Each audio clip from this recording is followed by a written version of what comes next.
असलकुम। Welcome to our YouTube channel Enlightium educational hub. अगर आप हमारे चैनल पर न्यू हैं तो काइंडली चैनल को लाइक और सब्सक्राइब करने के साथ साथ बेल आइकॉन पर भी प्रेस कर लें ताकि आपको हमारी हर आने वाली वीडियो के बारे में अपडेट मिलती रहे। Dear student, unit number 1 complex number का ये हमारा लेक्चर नंबर 1। तो सबसे पहले मैं आपको कम्प्लेक्स नंबर की डेफिनेशन के बारे में बता दूं कि what is complex number.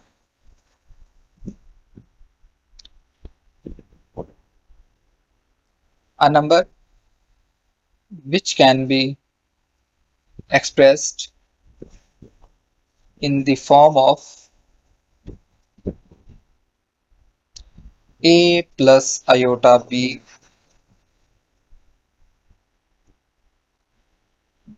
is called complex number, where a and b are real number and iota, which pronunciate as iota, imaginary number।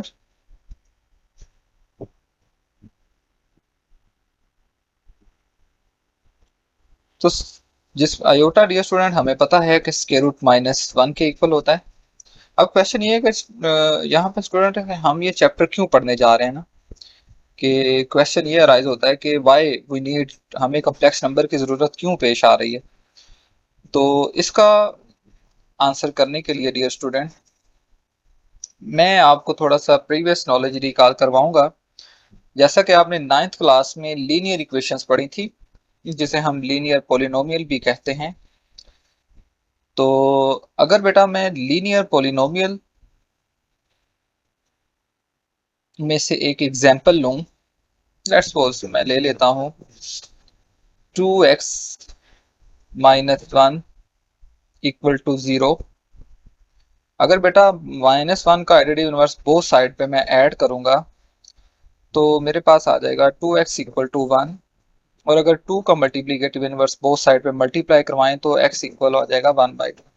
इसका मतलब यहाँ पे हमारे पास एक रियल रूट मिल गया हमें, या आप रियल सोल्यूशन कह सकते हैं, रियल वैल्यू, जो कि इस इक्वेशन को सेटिस्फाई कर रही है।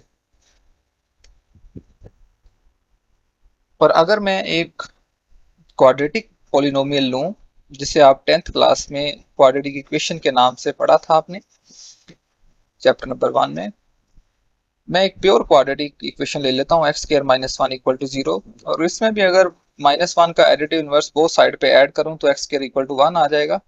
और दोनों तरफ स्क्वायर रूट लूंगा तो x इक्वल टू +-1 आ जाएगा।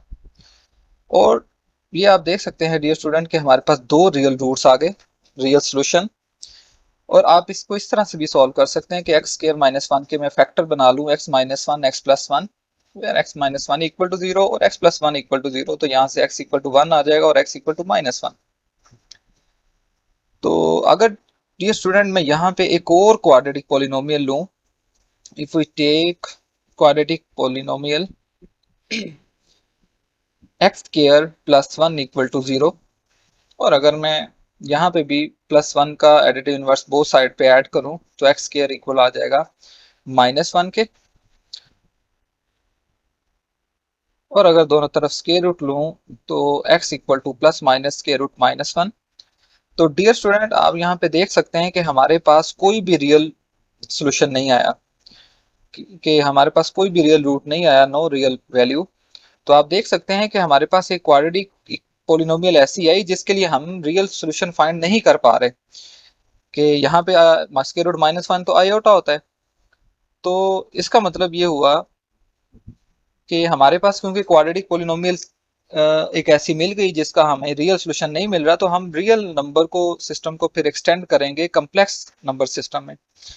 Then we extend the real number system into complex number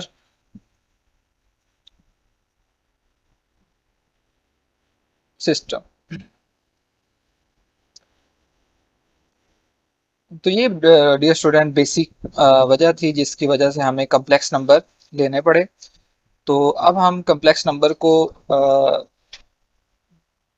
जैसे हमने डिफाइन किया z equal to a plus iota b,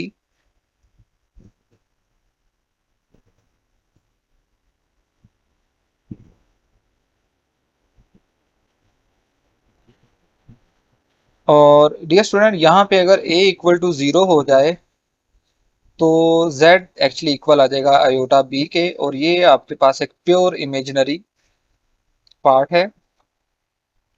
और अगर यहाँ पे b 0 हो जाए तो ये डियर स्टूडेंट एक प्योर रियल पार्ट हो जाएगा।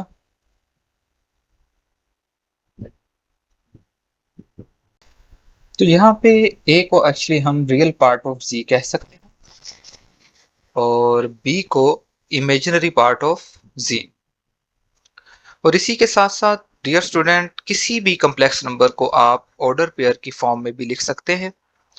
और अगर मैं order pair form of complex number आपको एक्सप्लेन करूं, जैसा कि हमने लेट किया हुआ है कि z equal to a plus iota b, तो अगर इसे मैं पैरेंथेसिस की फॉर्म में कुछ इस तरह से लिखूं a कोमा b, तो ये एक्चुअली ऑर्डर पेयर फॉर्म होगी कॉम्प्लेक्स नंबर की। यहाँ पे a रियल पार्ट है और b इमेजिनरी पार्ट, यहाँ पे आयोटा नहीं लिखते।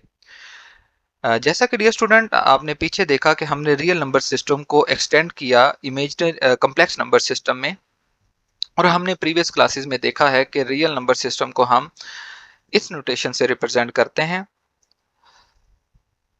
और कॉम्प्लेक्स नंबर सिस्टम को हम लोग कुछ इस तरह की नोटेशन से रिप्रेजेंट करते हैं। तो रियल नंबर सिस्टम एक्चुअली फिर यहाँ पे सबसेट होगा कॉम्प्लेक्स नंबर सिस्टम का।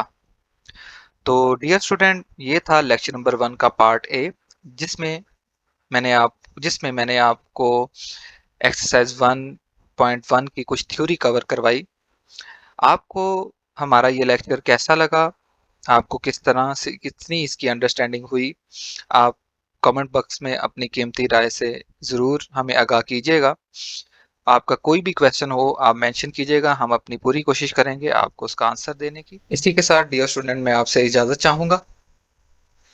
मिलते हैं लेक्चर नंबर 1 के पार्ट नंबर बी में। आप अपना बहुत ज़्यादा ख्याल रखिए। अल्लाह हाफिज़।